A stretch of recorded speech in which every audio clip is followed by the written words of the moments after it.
India's largest digital media network Suman టీవీతో చేతులు కలపండి. ఫ్రాంచైజ్ ద్వారా లోకల్ మీడియా పార్ట్నర్ అవ్వండి. సార్ నమస్తే సార్. నమస్తే సార్. సుందరారెడ్డి గారు, ఆల్మోస్ట్ 2 decades తర్వాత రిలయన్స్ గ్రూప్ నుంచి ఐపీఓకి వచ్చిన కంపెనీ జియో ఫైనాన్షియల్ సర్వీసెస్. అందరూ చాలా ఎక్స్పెక్టేషన్స్ పెట్టుకున్నారు, కానీ ఎక్స్పెక్టేషన్స్ని పెద్దగా రీచ్ అవ్వలేదేమో అనిపిస్తుంది. 3 days అయి లిస్టింగ్లోకి వచ్చి 3 days నుంచి కూడా లోయర్ సర్క్యూట్స్లోనే ట్రేడ్ అవుతుంది. ఏంటి పరిస్థితి? ఎందుకు జియో ఫైనాన్షియల్ సర్వీసెస్ కొంత స్తబ్దుగా ఉంది? ఎంతవరకు మరి ఈ నేల చూపులు కొనసాగే అవకాశం ఉంది అంటారు? రైట్. సో ఇది ఐపీఓ కాదని డీమర్జ్ ద్వారా వచ్చిందండి ఇది బేసికల్గా. సో ఇది మిగతా వాటికి డీమర్జర్ కంటే దీనికి ఉన్న డిఫరెన్స్ ఏంటంటే, రిలయన్స్ అనేది ఇండియాస్ నెంబర్ 1 కంపెనీ అండి, నిఫ్టీలో ఉన్న స్టాక్.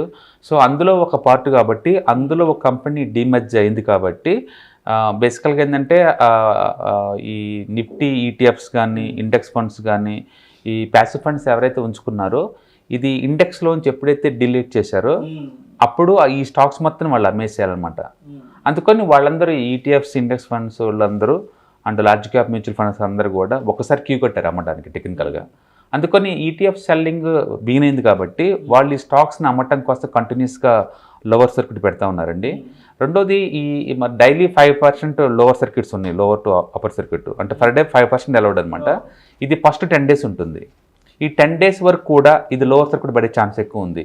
ఎందుకంటే ఈ ప్యాసివ్ ఫండ్స్ అమ్మటం ఆపేస్తేనే ఇది ఆగిపోతుంది, అప్పటి వరకు పడుతూనే ఉంటుంది. ఈ రిలయన్స్ ఏజిఎం 28th ఉందండి. ఈ కంపెనీ గురించి ఇంపార్టెంట్ అనౌన్స్మెంట్ ఆ రోజు రావచ్చు. బహుశా ఆ రోజు క్లూ తీసుకొని మార్కెట్ రియాక్ట్ అవ్వచ్చు, లేదా 29th తర్వాత దీన్ని ఇండెక్స్ నుంచి డిలీట్ చేస్తారు. ఓకే, ఈ మంత్ 29th తర్వాత. ఆ తర్వాత ఇండెక్స్ నుంచి డిలీట్ అయిపోయిన తర్వాత ఒక్కసారి దాని ఓన్ బేస్కి వెళ్ళిపోతుంది. అంటే ఆఫ్టర్ 10 days తర్వాత, లిస్టింగ్ అండ్ 10 days తర్వాత సర్క్యూట్ ఫిల్టర్స్ ఎత్తేస్తారు. మళ్ళీ 20% సర్క్యూట్ ఫిల్టర్స్కి వస్తుంది దీనికి. అంటే ఆ రోజుతోటి అంటే 29th, 28th ఆ తర్వాత ఇది క్లారిటీ వచ్చే ఛాన్స్ ఉందండి. అప్పటి వరకు కూడా కంటిన్యూస్గా పడే ఛాన్స్ ఉంది. అప్ టు 28th వరకు ఇది గ్యారంటీ. 28 లోపు ఏదైనా అవ్వచ్చు, తర్వాత 28th తర్వాత అనమాట, ఏజిఎం తర్వాతనే. ఏదేమైనా ఎందుకు ఇంత ఎక్స్పెక్టేషన్స్ మార్కెట్ నుంచి అంటే, మహేంద్ర అండ్ మహేంద్ర వాళ్ళకి మహేంద్ర ఫైనాన్స్ సర్వీసెస్ ఉందండి, టాటా వాళ్ళకి టాటా క్యాపిటల్ ఉందండి. అలా మెజారిటీ కంపెనీస్ అందరికీ ఫినాన్స్ డివిజన్ ఉంది, సపరేట్ కంపెనీస్ సబ్సిడరీ ఉంది ఆల్రెడీ. రిలయన్స్ కూడా ఈ రిలయన్స్లో సబ్సిడీ అనమాట, ఫినాన్స్ డివిజన్. మిగతా వాటికి లేని క్రేజీ దీనికే ఎందుకు అంటే, దీనికి వచ్చిన టీం అలాంటిదండి, ఈ కంపెనీకి ఉన్న టీం అలాంటిది. దీనికి ICI bank ex chairman KV Kamath గారిని ఎగ్జిక్యూటివ్ డైరెక్టర్ లాగా ఉంచటం, అండ్ హితేష్ని కంపెనీ ఎండీగా ఉంచటం. అతను ఐసిఐ బ్యాంక్లో 24 years ఎక్స్పీరియన్స్. ఆ తర్వాత చిత్రజిత్ని ఎస్బీఐ ఫైనాన్షియల్ ఆఫీసర్ అండి, ఆయన్ని దీనికి సీఈఓగా ఉంచటం. పెద్ద ఫినాన్షియల్ ఎక్స్పర్ట్స్ని ఈ కంపెనీ ఫ్రంట్ ఎండ్ ఉంచడం వల్ల మార్కెట్లో ఒక్కసారిగా దీని ఎక్స్పెక్టేషన్ పెరిగినాయి అనమాట. అంటే కంపెనీ ఇది లిస్టింగ్ రోజు చెప్పారు క్లియర్గా, మా వాల్యుయేషన్ ప్రకారం ఇది 130 rupees per share అని. అయినా మార్కెట్లో ఇది 270లో లిస్ట్ అయింది అనమాట ఇది. కాబట్టి కంపెనీ వాల్యుయేషన్ ప్రకారం అది 130 కాబట్టి మార్కెట్ ఓవర్గా రెస్పాండ్ అవుతుంది కాబట్టి అది మొత్తం డిస్కౌంట్ అయ్యే ఛాన్స్ ఉంది. బహుశా 29th కల్లా ఈ స్టాక్ 170 వచ్చే ఛాన్స్ ఉంది, 170, 180 వచ్చే ఛాన్స్ ఉంది. ఆ ప్లేస్లో సపోర్ట్ దొరకొచ్చేమో. మొత్తానికైతే ఏజిఎం అప్పటికన్నా మనకు క్లారిటీ రాదు. బహుశా ఇండియాలో ఇంతవరకు బిజినెస్ మోడల్ ఏంటో తెలియదు, బ్యాలెన్స్ షీట్ ఎలాగుంటుందో తెలియదు, ఏ ఏరియాలో ఫోకస్ చేస్తారో తెలియదు. ఇప్పటివరకైతే బ్లాక్ రాక్తో టైప్ అయ్యి మేము ఎయిమ్స్లోకి ఎంటర్ అవుతామన్న స్టేట్మెంట్ తప్ప మిగతా వర్టికల్స్లో ఎక్కడెక్కడ మేము బీన్ చేస్తామని చెప్పలేదు. ఇంకా వాళ్ళ ఫోకస్ ఏంటో కూడా తెలియదు. ఏం తెలియకుండా ఒక కంపెనీ, ఒక ప్రొడక్ట్ లేదు, ఒక బ్యాలెన్స్ షీట్ లేదు, ఒక ఏమి లేకుండా ఇంత హైప్ క్రియేట్ చేసిన ఫస్ట్ కంపెనీ ఇదేనేమో. ఎలాంటి బ్యాలెన్స్ షీట్ లేకుండా just Reliance brand name plus front ఎండ్న ఈ financial experts equal to 1.5 lakh crore company అయిందండి అది. అండ్ ఇండియాలోనే 32nd biggest company, 2nd biggest non housing finance కంపెనీగా మారిందండి ఇది. అంటే నిఫ్టీలోనే 18 కంపెనీస్తో పోల్చుకుంటే ఇది పెద్ద కంపెనీ అండి. నిఫ్టీలో ఉన్న 18 కంపెనీస్తో పోల్చుకుంటే Jio finance service big company. దాన్ని బట్టి ఊహించుకోండి మార్కెట్ ఎంత ఎక్స్పెక్ట్ చేస్తుంది అనేది. బహుశా ఈ లోవర్ సర్క్యూట్స్ ఎంతవరకు ఉండొచ్చు అంటే ఈ 29th వరకు ఉంటుంది. ఓకే, ఈలోపు ఈ ప్యాసివ్ ఫండ్స్ అన్నీ కనుక అమ్మటం అయిపోతే ఆగిపోయే ఛాన్స్ ఉంది. సో ఇది టెక్నికల్గా ఇది కంపల్సరీ, ఎందుకంటే ప్యాసివ్ ఫండ్స్ ఉంచుకోకూడదు కాబట్టి. సో ఇది డిమర్జ్ అయిన పీస్ అండి, దాని అది వాళ్ళు చేస్తే కూడా ఏం లేదు. కాబట్టి 170, 180 దగ్గర మార్కెట్ ఆగిపోయే ప్రాబిలిటీ ఉంది. ఈలోపు జియో ఫైనాన్స్ అది మేనేజ్మెంట్ నుంచి కనుక మంచి గైడెన్స్ కనుక వస్తే బాగుంటుంది. ఏదైనా ఫస్ట్ 10 days సర్క్యూట్ ఫిల్టర్స్ ఉన్నాయి కాబట్టి 10%, 5% అది దాడితే 20% సర్క్యూట్ ఫిల్టర్స్కి వెళ్తుంది కదా, అప్పుడు మనకు అర్థం అవుద్ది. అంటే ఈ మంత్ ఎండింగ్ కానీ మనకు క్లియర్ పిక్చర్ రాదు. ఏదైనా ఒక కంపెనీ అంటే కనీసం ఒక బ్యాలెన్స్ షీట్ ఉండి 1 or 2 quarter రిజల్ట్స్ చూస్తే మనం ఫైనాన్షియల్గా ఏదైనా కామెంట్ చేయొచ్చండి.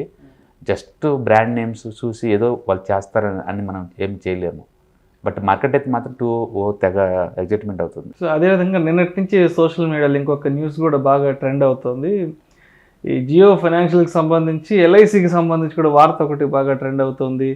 ఎల్ఐసి వాళ్ళు కొంత హోల్డింగ్స్ని జియోలో పెట్టారని కూడా. ఏంటి అసలు? అవన్నీ ఫేక్ న్యూస్ అండి. వాళ్ళకి ఆల్రెడీ రిలయన్స్లో 6% స్టేక్ ఉందండి ఆల్రెడీ. ఓకే, వాళ్ళకి 1 lakh crore ఇన్వెస్ట్మెంట్స్ ఉన్నాయి.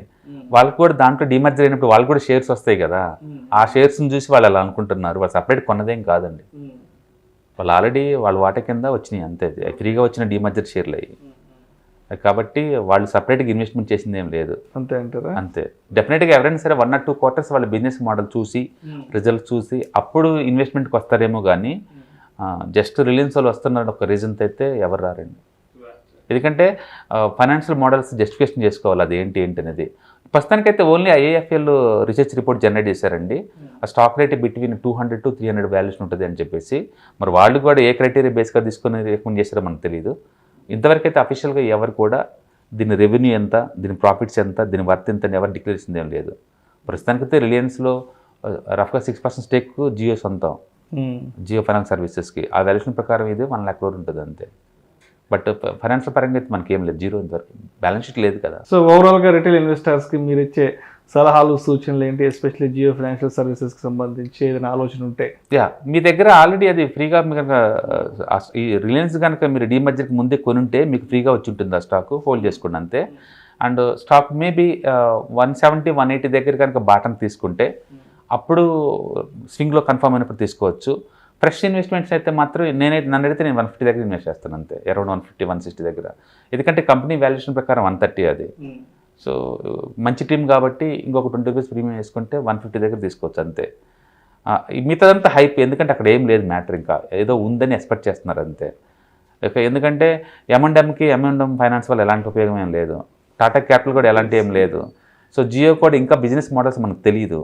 దానికొన్న స్ట్రెంత్ ఏంటంటే డేటా ఫుల్, వాళ్ళ దగ్గర డేటా చాలా ఎక్కువ ఉంది. అండ్ వాళ్ళ ప్లానింగ్ కూడా అన్ని హై ఎండ్లో ఉన్నాయి, సస్పెన్స్ క్రియేట్ చేస్తున్నారు. ఏజిఎం అప్పుడు క్లారిటీ వచ్చింది ఏ వర్టికల్స్లో వాళ్ళు ఇన్వాల్వ్ కాబోతున్నారు అనేది. ప్రస్తుతానికైతే బ్లాక్ రాక్తో టైప్ అన్నారు కాబట్టి ఏఎంసీలో మాత్రం వాళ్ళు పెద్ద ఎత్తున రాబోతున్నట్టు అర్థమవుతుంది. దాంతోపాటు ఇంకా క్రెడిట్ కార్డ్స్, ఇన్సూరెన్స్ అండ్ మిగతా సెగ్మెంట్స్లో ఎలా బిహేవ్ చేయబోతున్నారో మనకు తెలియాలి. ఒకటైతే నిజం, రిలయన్స్కి ఉన్న క్రెడిట్ అంత వాళ్ళకున్న డేటాబేస్ కావచ్చు, వాళ్ళకన్నా లో కాస్ట్ మీద ఫండ్ రైజ్ చేసే కెపాసిటీ కావచ్చు, ఇవన్నీ దాని ప్లస్ పాయింట్స్. ఓకే, ఏదైనా 1 or 2 quarterలో రిజల్ట్స్ చూస్తే తప్ప వాళ్ళ ఏరియాలో ఏం చేస్తారు, ఎంత దూరం తీసుకెళ్తారో మనకు తెలియదు. బట్ డేటా వాళ్ళ దగ్గర ఉంది కాబట్టి, కెపాసిటీ వాళ్ళకు ఉంది కాబట్టి, మంచి మేనేజ్మెంట్ వస్తున్నారు కాబట్టి ఎక్స్పెక్టేషన్ చాలా ఎక్కువ ఉన్నాయి వాళ్ళ మీద. అది డిసప్పాయింట్ చేస్తారా లేదా ఏం చేస్తారో మనం చూడాలి. ప్రస్తుతానికి సెల్లింగ్ ఎందుకు జరుగుతుందంటే ప్యాసివ్ ఫండ్స్ అమ్ముతున్నాయి. ఎందుకంటే ఒకసారి నిఫ్టీలోంచి బయటకు వస్తే నిఫ్టీలో ఈటీఎఫ్స్ అయ్యి దాన్ని ఉంచుకోకూడదు, ఎట్టాగా ఉంచుకోకూడదు కాబట్టి ముందే అమ్మేస్తూ ఉంటారు వాళ్ళు అంతే. సో అట్లా మనకి స్పెషల్ సిచ్యువేషన్ సినారియో కాబట్టి అలా జరుగుతుంది. బహుశా 170, 180 దగ్గర ఈ సెల్లింగ్ ఆగిపోవచ్చు. ఏదైనా 28th or 29th క్లారిటీ వస్తుంది మనకి, ఏజిఎంలో క్లియర్ క్లారిటీ వస్తుంది. Thank you sir.